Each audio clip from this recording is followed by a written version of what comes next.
For the last 8 years, our economy has been improving.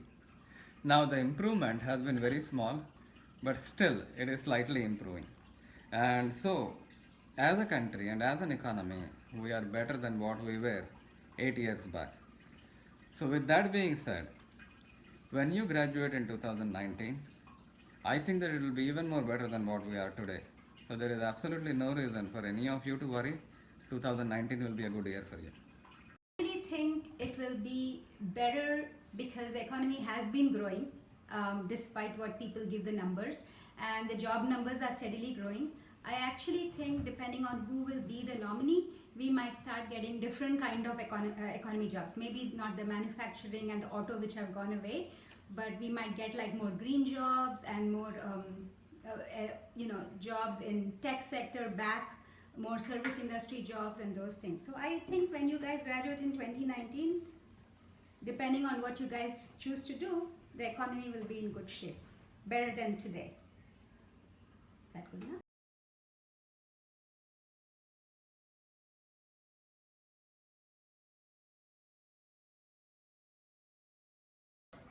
The current trends are that for the last 8 years, the economy has been improving, and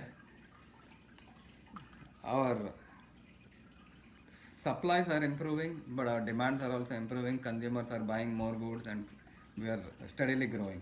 So I don't see any reason why we should have a depression in the near future. Well, I believe that wasn't the 1998 depression actually the big crash almost as bad as the 1930s?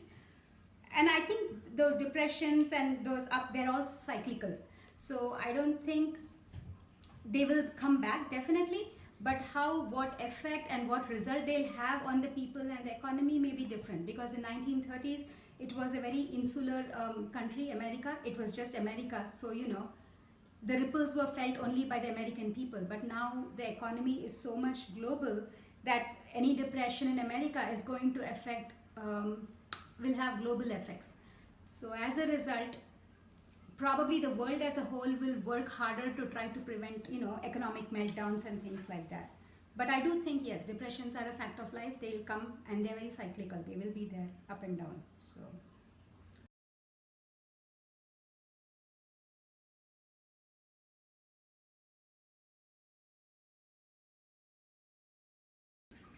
Trump is not a politician, and he has no track record as far as leading the country is concerned. So, from what we can gauge out of his TV statements, they seem a little extremist. Sometimes he says that he will stop all immigration. Sometimes he says that he'll stop the growth of China. So it is hard to judge what he will do when he is actually the president of the country. So I reserve my judgment as far as Donald Trump is concerned. Hillary Clinton, on the other hand, will probably be taking the legacy from the past two Democratic presidents.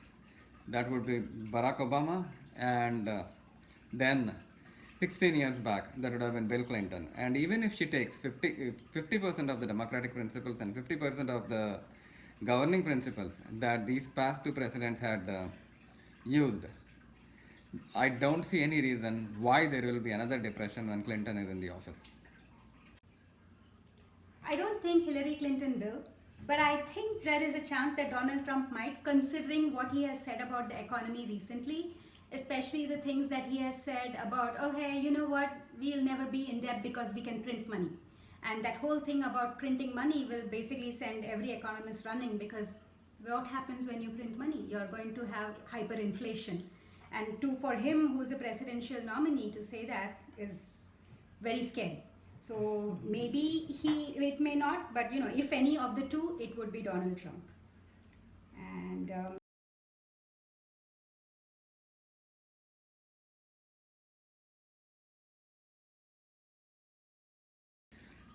Today, the economy is truly global. Goods supplied in one country are used in several other countries.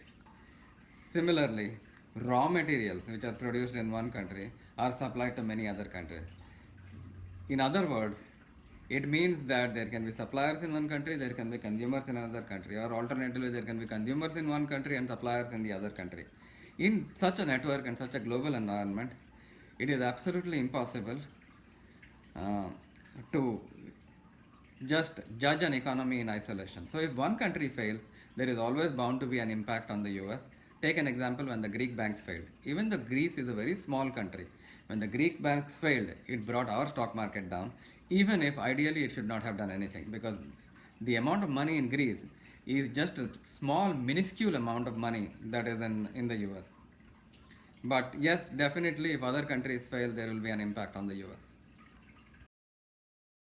No short answer, because it's all a global intertwined economy, and we piggytail off each other's.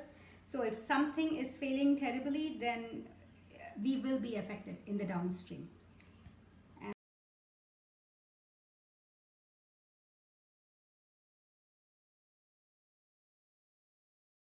But for a crash to happen, there have to be some extenuating circumstances.